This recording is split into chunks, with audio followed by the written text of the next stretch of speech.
គ្រោះថ្នាក់ចរាចរណ៍រវាងម៉ូតូនិងរថយន្តដឹកដីនៅលើកំណត់ផ្លូវមួយក្នុងភូមិតានេងសង្កាត់សម្បួរមាសក្រុងកំពង់ចាមបណ្ដាលឲ្យនារីជានិស្សិតពេទ្យ2នាក់បងប្អូនរងរបួសធ្ងន់ធ្ងរក្រោយមកនិស្សិតស្រីទាំង2នាក់បងប្អូនក៏បានស្លាប់បាត់បង់ជីវិតចេញផ្សាយថ្ងៃទី30ខែមីនាឆ្នាំ2025ខេត្តកំពង់ចាម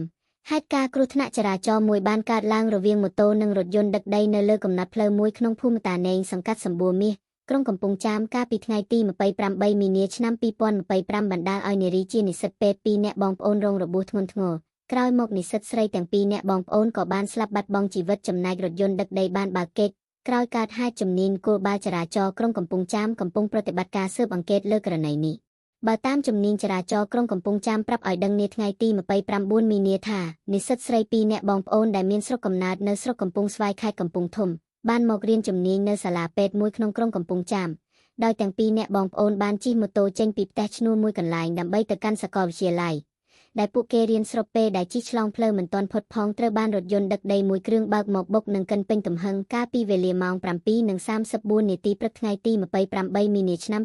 2025បណ្ដាលឲ្យនិស្សិតទាំង2នាក់បងប្អូនរងរបួសធ្ងន់ធ្ងរបន្ទាប់មកកម្លាំងជំនាញចរាចរណ៍ក្រុងកំពង់ចាមបានចុះមកដល់នឹងហៅរថយន្តសាមួយដឹកមកដឹកជនរងគ្រោះទៅសង្គ្រោះនៅមន្ទីរពេទ្យខេត្តចំណែករថយន្តវិញបានបើកកិច្ចបាត់ស្រមោលទោះជាយ៉ាងណាជំនាញបានស្រាវជ្រាវដឹងអត្តសញ្ញាណហើយជំនាញចរាចរណ៍ក្រុងកំពង់ចាមប្រាប់បន្តឲ្យដឹងទៀតថាតាមរយៈការស្រាវជ្រាវដោយទទួលបញ្ជាពីលោកវ៉ូសេនីឯកអង្គប៊ុនអធិការនគរបាលក្រុងកំពង់ចាមបានឲ្យនគរបាលទទួលផែនសណ្ដាប់ធ្នាប់ធ្វើការស្រាវជ្រាវទីបំផុតក៏ដឹងអត្តសញ្ញាណរថយន្តនោះតែរថយន្តនោះបានបើកទៅលាក់ទុកនៅទីណាមួយជាមួយនោះថៅកែរថយន្តដឹកដីបានទទួលស្គាល់ថាជារថយន្តរបស់ខ្លួននិស្សិតពេទ្យទាំង2នាក់បងប្អូនក្នុងនោះនារីរងគ្រោះជាបងរៀននៅឆ្នាំទី3ចំណែកប្អូនស្រីវិញរៀនឆ្នាំទី1បានស្លាប់នៅវេលាម៉ោងជាង5:00ល្ងាចថ្ងៃដែលក្នុងហេតុការណ៍នេះគឺម្នាក់បាក់ជើងនិងម្នាក់ទៀតបែកផ្លោកនោមទោះជា3ក្រុមគ្រូពេទ្យប្រឹងប្រែងជួយសង្គ្រោះយ៉ាងណាក៏មិនអាចជួយបាននោះទេសូមបញ្ជាក់ថាជនរងគ្រោះជិះម៉ូតូមួយគ្រឿងម៉ាក Honda Tunsay 125ពណ៌ខ្មៅពាក់ស្លាកលេខកំពង់ធំ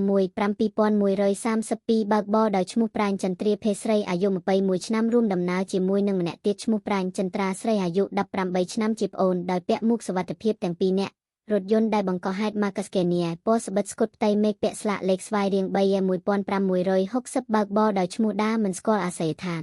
មូលហេតុបណ្ដាលឲ្យកើតមានគ្រោះថ្នាក់ចរាចរណ៍នេះដោយសារតែអ្នកបើកបររថយន្តបើកខុសទិសចរាចរណ៍និងបាត់ស្ដាំខ្វះការប្រុងប្រយ័ត្នជុំវិញការបាត់បង់ជីវិតរបស់និស្សិតស្រីទាំង2នាក់បងប្អូនខាងលើនេះគឺជាការបាត់បង់ធនធានមនុស្សពិតជាគួរឲ្យសោកស្ដាយសពជនរងគ្រោះទាំង2នាក់ត្រូវបានសាច់ញាតិយកទៅធ្វើបុណ្យនៅស្រុកកំណើតខេត្តកំពង់ធំតាមប្រពៃណី